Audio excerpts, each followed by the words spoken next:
There are so many things that you wanted to do this summer: travel, read more books, start a new project, make change in the world.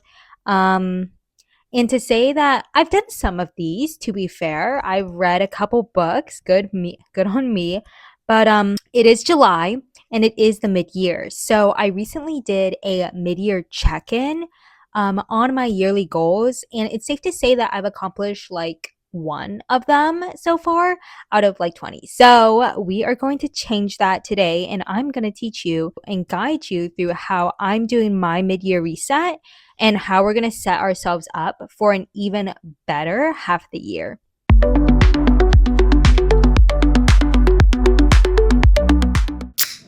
Welcome to It's Cafe Sunday podcast edition. All of y'all are new here because this is the first episode, but basically the handle is It's Cafe Sunday. Y'all can call me Ginger, but I am a 20-something-year-old living basically on her own in the Northeast, Connecticut. This Cafe Sunday podcast is going to be about wellness, but we're going to do a little spin on it with some vlog content and more like science backed, because I do myself have a science background. Perhaps for the sleuths out there, y'all can figure out my background. Please actually don't go snooping, please.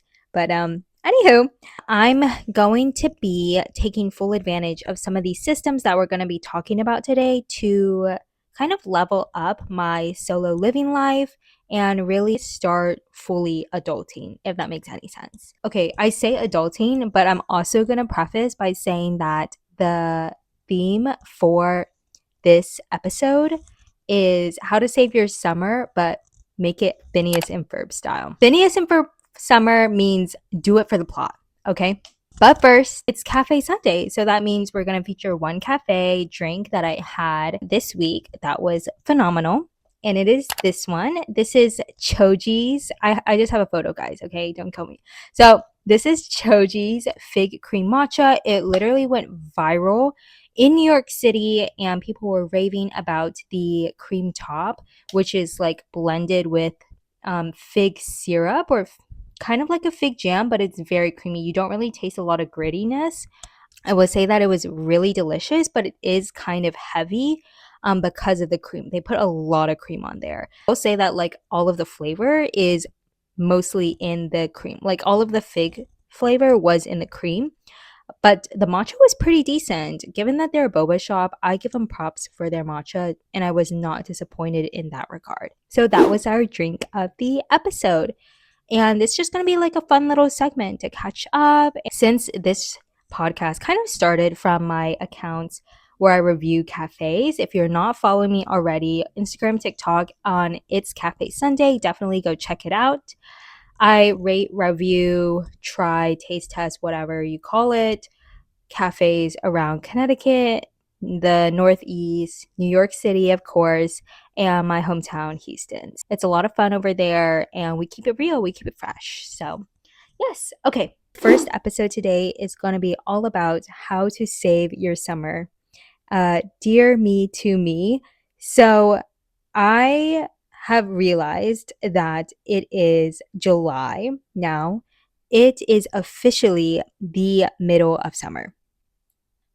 Yeah, we are full swing into summer, and it is also, you know what it is? It is the mid-year.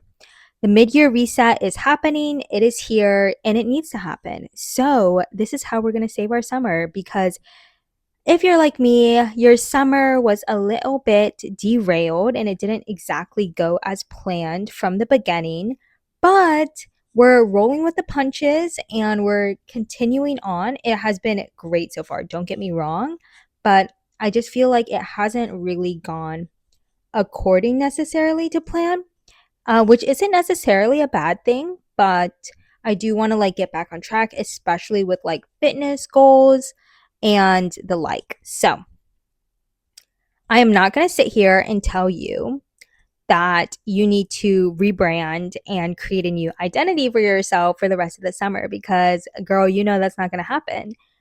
How many times have we said that starting in January? It has never happened, and it will likely never, it's never going to happen, because it's kind of abstract to just say like create a new identity for yourself, blah, blah, blah. But what I like to do is ground it in my habits. I am honestly really sick of overthinking. I have, I, it's just too much now. So, Phineas and Ferb Summer is all about being spontaneous and just doing it. Now, have y'all seen like those wheels of life? And like a pie chart, it's kind of split into like 6 or 8 sections. So, those sections are nutrition and fitness, finances, relationships. This could be family, friends, romantic, career, mental health, etc. I've recently been feeling like all 8 of these pillars, or 6 of them, are rapidly deteriorating. But that's what the mid year reset is for. We are having a Phineas and Ferb summer again. This is apparently the longest summer that we've ever had in years. So we have ample time to get our stuff together and progress towards yearly goals and have so much fun. I basically, in my bullet journal, the first step of my reset was to do an audit. And so I'll draw out this pie chart, the life categories. And I only did 6 this time because I think I was feeling a little bit lazy. It was in the evening. But anywho, I will basically sketch out the chart or pie chart with the categories, and then I'll rate each one of the categories out of 10 how I feel about that category. So you can see that like fitness, I wasn't feeling too hot about. And those ones that I give lower ratings, I will focus on or make my priority this coming month slash end of the year. And I really think that like 6 months is a long time. So I like to focus on a month by month basis because my tiny brain can't compute that far in advance, I think. So, what I will try to do is literally draw an arrow from each of these sectors or put in like bullet points into what habits and systems would tangibly improve this category. It could be habits, it could be like a little checklist item. It's kind of up to you and what you feel works best for you. Like if you love checking off things off of a list, as I do, I like putting check boxes, okay? But to do these, oftentimes you'll need to instill a habit or a system. Systems, yes, it's a reference to Atomic Habits. Yes, I'm going to assume that y'all have already read it since I know y'all are smart and my ambitious friends. But personal examples of this include like branching out of my comfort zone by joining a sports club, whether that's pickleball or I don't know, trying like a new hobby. Basically, to get out there and make more friends. It's not really because I love the sport of pickleball, no offense, but I really just want to like make new connections and hang out with the friends that I kind of moved up here to be closer with and the community that I have here. Relationships, relatedly, is to spend intentional time with friends and family, whether this is scheduling on Monday or Tuesday, reaching out. Like, be the person who reaches out. I hope I don't have to say this. And if I do, maybe I'll make it a separate podcast episode about why slash how to reach out to people. So before we get into systems and summer planning, I do want to share something that I found really interesting from the education research literature. So, researchers have long studied something called the summer slide or summer learning loss, the tendency for students' academic skills and knowledge to stagnate or decline over the summer months when structured learning stops. A 2023 study, I'm literally reading because I did do a little bit of background reading on this. A 2023 study by Pine and colleagues found that students who participated in a comprehensive summer learning program not only showed academic benefits, but also improvements in school engagement and behavior that continue to grow over the time. Similarly, a 2025 study by Rodriguez and colleagues found that students who participated in a structured summer learning program were able to maintain their academic performance over the summer, close learning gaps, and even show benefits later in the school year. So, obviously, these studies were conducted in younger students, not college students or young adults. But I think the underlying lesson here is still holds true and is important in that growth doesn't happen automatically just because time passes. So, what seemed to make a difference wasn't simply that they were busy, but that the students were engaged in that kind of intentional learning structured activities that challenge them and help them continue to grow. And I honestly think the same principle applies to us. I'm not saying your summer should be ruled by some sort of curriculum or become another semester of school. That sounds kind of awful. But I will say that, like, a summer spent intentionally investing in yourself and instilling good habits can compound during the school year or during the fall, winter, when it is much easier to kind of fall off of your good habits because the holidays roll around. Like, I know there's always a reason that we give ourselves, but we all fall off during the holidays for the most part. I mean, I certainly do. And this holiday season, I kind of don't want to be in that mindset. Um, I don't even want there to be like an option to fall off necessarily. And that's the vibe of this mid year reset. The action item for this section is to get motivated and inspired. So that's the life wheel that we just did. It could be a summer mood board or a summer bucket list. And I really like doing my bucket list in the form of a bingo card. It's so much fun. So I'm going to put mine here. I think those are some pretty good ideas, if I don't say so myself. Cue the personal curriculum. I have to confess, I'm not doing a standard personal curriculum per se. I am trying to follow I am following the 75 hard challenge. I'm doing the 75 hard challenge right now. So that means that I've chose 1 to 3 focus areas. And that's for me fitness, and that's through 75 hard. Nutrition and cooking, photography is another example. That's not something I'm necessarily working on. These are just examples. It could be sports like soccer, Spanish, investing, personal finance, writing, dancing. And I think what is important is for each of these focus areas that you want to invest in, like for instance, your relationships, you would set like specific goals for each month related to that. For instance, oh, I really want to spend more time with my friends who I haven't gotten to see in the past year because I've been in Houston. I would love to create like a little checkbox and goal for myself for July to see at least 3 of these friends.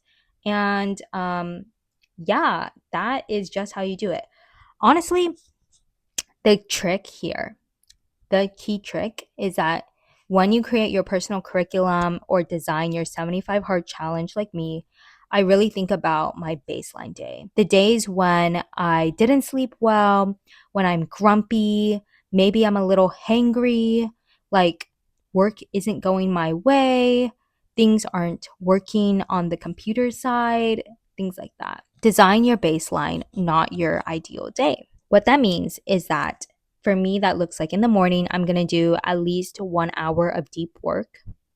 In the afternoon, and honestly, in the morning, I do my best thinking. So I'll try to make this like really focused, like brain intensive work. In the afternoon, more work. At least I honestly do most of my work in the afternoon. But this is maybe less brain intensive, and I can do like a solid 2 to 4 hour block here. Movement. So that includes dancing, it includes walking after lunch. I find that a little bit harder to do when I'm just by myself, but perhaps that's something I can work on. It could also be extracurriculars or hobbies like podcasting. It could be creating social media content. And then in the evening, I kind of like this to bleed into I like the social media content creation to kind of bleed into the evening and set the tone for kind of logging off of work. So I'll do it after work hours, and I will also do social activities and kind of wind down, whether that's watching a TV show, cooking a really delicious meal off my Cooking with Remy cookbook, which I really need to go back to. Anyways, the point is you plan for your worst day or your bare minimum. So honestly, I probably wouldn't be cooking like a dish that I haven't made before. I would go back to a staple that I've made, really easy meals, maybe put together a charcuterie board. I mean, it is summer. Just because it's like, a low energy day doesn't mean it can't be a fun day. So that is that. What I really like to do and why I love the 75 hard challenge is to use those habits to ground you. One of my favorite quotes is when life feels uncertain, use your habits to ground you. Your habits will ground you. And that's on period. Okay. So with that said, my non-negotiables, when everything feels like crap, my non-negotiables are to work out / walk 10,000 steps. Yes, I know everyone says this, but it might work, right? Anyways, nutrition, journaling, and working. So making progress towards career / personal learning goals. And that's 1 to 3 hours of work. That honestly makes me feel very productive. And I love feeling productive. Like being productive makes me more energized. It's a very much positive feedback loop. So when I want to do these things, do I just like keep it all in my head? No. Our brains are too important for that to store that kind of mundane habit information in our head. So I set a reminder, girl. I set reminders for all the life tasks I need to do, checking my finances, whether that's scheduling social activities. When the reminder goes off, I just do it. I even have one to take off my contacts at 6 p.m. because apparently you're only supposed to keep them in for like 8 to 10 hours a day.